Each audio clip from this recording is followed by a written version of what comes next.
Cancer রোগটা এই রোগটা কোনোভাবে টমেটো জমি থেকে এই রোগটা সরাতে পারতেছি না। ধৈর্য না থাকলে আপনি কৃষিকাজ করতে পারবেন না, কোনোভাবেই পারবেন না। যত বড় কৃষক হন আপনি দেখবেন ফলন তো ফসলটা নষ্ট হয়ে যায়, কিছু করার নাই।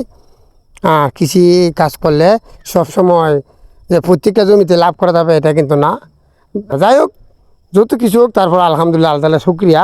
কারণ ফসল করলে এটা আমরা জানি, আমরা যারা কৃষি করি যে সবসময় তো লাভ হবে এটা কিন্তু না, লসও হতে পারে।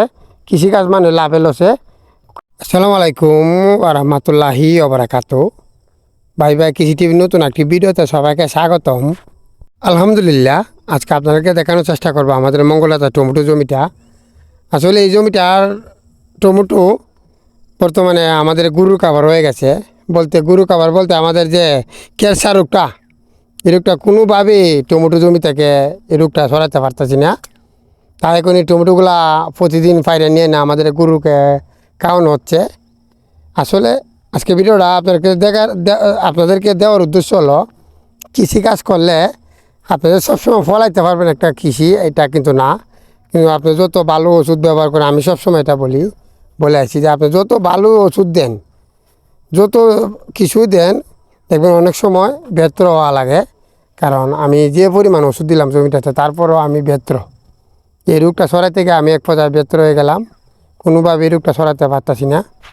যাই হোক, তারপরও আমি ওষুধ দেওয়া বন্ধ করি না, ওষুধ দেওয়াতে আছি। দেখা যাক এই রোগটা নিয়ে আমি থামাইতে পারি। নিষে পর্যন্ত দিলাম, কোনোভাবেই এই রোগটা আমি সরাতে পারতেছি না আমাদের এই রাজা টমেটো থেকে।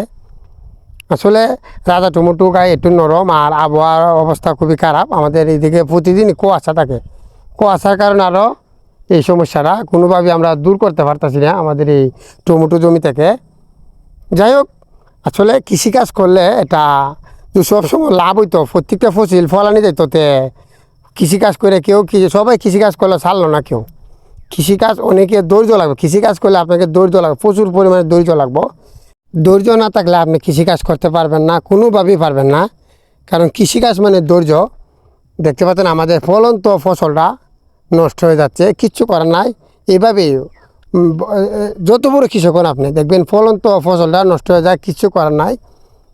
কৃষি কাজ করলে সবসময় যে প্রত্যেকটা জমিতে লাভ করা যাবে এটা কিন্তু না। আমাদের যে বাড়ি টমেটো জমিটা, এই জমিটা থেকে আলহামদুলিল্লাহ এখনও টমেটো বিক্রি করি, এখনও মাসাল অনেক সুন্দর টমেটো আছে। কিন্তু দেখেন রাজা টমেটোর আর এই সমস্যাটা সমাধান করতে পারতেছি না যে পরিমাণ। এবং আমাদের যে বাড়ি টমেটো জমি থেকে আমার রাজা টমেটোর মধ্যে আমাদের খরচ গেছে অনেক বেশি। আমাদের বাড়ি এই টমেটো জমিটা প্রায় 1 বিঘা জমি, 1 বিঘা জমিতে আমি 3 মেশিন ওষুধ দিতাম। আর আমাদের এটা হচ্ছে 16 শতক জমি, 16 শতক জমি তো আমরা 3 মেশিন ওষুধ দিতে আছে, তারপরে কোনোভাবে কাজ হচ্ছে না। আর বাড়ি টমেটো জমি হচ্ছে 28 শতক জমি, আর এটা হচ্ছে 16 শতক জমি। কিন্তু দেখা যায় এটা তো 3 মেশিন ওষুধ দিতাম, এটার মধ্যে আমি 3 মেশিন ওষুধ দিই। কারণ রাজা গাছ একটু মেলে বেশি, আর গাছ বাড়ে বেশি, তাই বেশি ওষুধ দেওয়া লাগে। তারপরেও কোনোভাবেই ক্যান্সার রোগটা ছাড়াতে পারতেছি না। সবাই দোয়া করবেন যাতে কিছুটা থামাইতে পারি, তারপরও আলহামদুলিল্লাহ। আর যাই হোক, যত কিছু হোক তারপর আলহামদুলিল্লাহ আল্লাহ তাআলা শুকরিয়া। কারণ ফসল করলে এটা আমরা জানি, আমরা যারা কৃষি করি যে সবসময় তো লাভ হবে এটা কিন্তু না, লসও হতে পারে। কৃষিকাজ মানে লাভে লসে। কৃষি বলেন, গুরু বলেন, এটা নিয়ম, এটা লাভে লসে। এটা লাভ হইতে পারে, লস হইতে পারে, এটা কোনো কিছু করার নাই। আপনি একটা বছরের মধ্যে দেন, এই একটা বছরের মধ্যে প্রত্যেকটা ফসল ফলাই নেবেন তা কিন্তু না। কোনো সময় দেখবেন আমাদের এই জমিটার মতন ফসল নষ্ট হয়ে যাচ্ছে, কোনো ওষুধে কাজ করতেছে না। যাই হোক, আমাদের এলাকায় যারা এই রোগটা আইছে সবার জমি প্রায় আরও 4-5টা ক্ষেত নষ্ট হয়েছে এই রোগে। এই ক্যান্সার রোগটা এটা খুবই খারাপ একটি রোগ। আমি ক্যান্সার ওষুধ দিতে আমার গাছ একদম শক্ত করে ফেলছি, আমাদের গাছগুলো একদম শক্ত করে ফেলছি ক্যান্সার ওষুধ দিতে। তারপরে কোনোভাবে কাজ হচ্ছে না। সবাই দোয়া করবেন আমাদের জন্য যাতে এই রোগটা দূর করতে পারি। আর সব কৃষকের জন্য দোয়া করবেন আমরা যাতে ভালো ফলন ফলাতে পারি। আমরা যদি ভালো ফলন ফলাতে পারি আপনারা সস্তা কিনে খেতে পারবেন সবজি। আর আমরা যদি ভালো ফলন না ফলাতে পারি আপনারা দাম দিয়ে কিনে খেতে হবে। এখন বর্তমানে সবজির দাম মোটামুটি কমছে, সবাই কিনে খেতে পারবে। আর আমরা মোটামুটি যতটুকু বিক্রি করতেছি, আমার আলহামদুলিল্লাহ সিম বিক্রি করতেছি, এবারে টমেটো বিক্রি করতেছি, রাজা টমেটো ওরা যতটুকু কিছুটা দেবো, তারপর আলহামদুলিল্লাহ।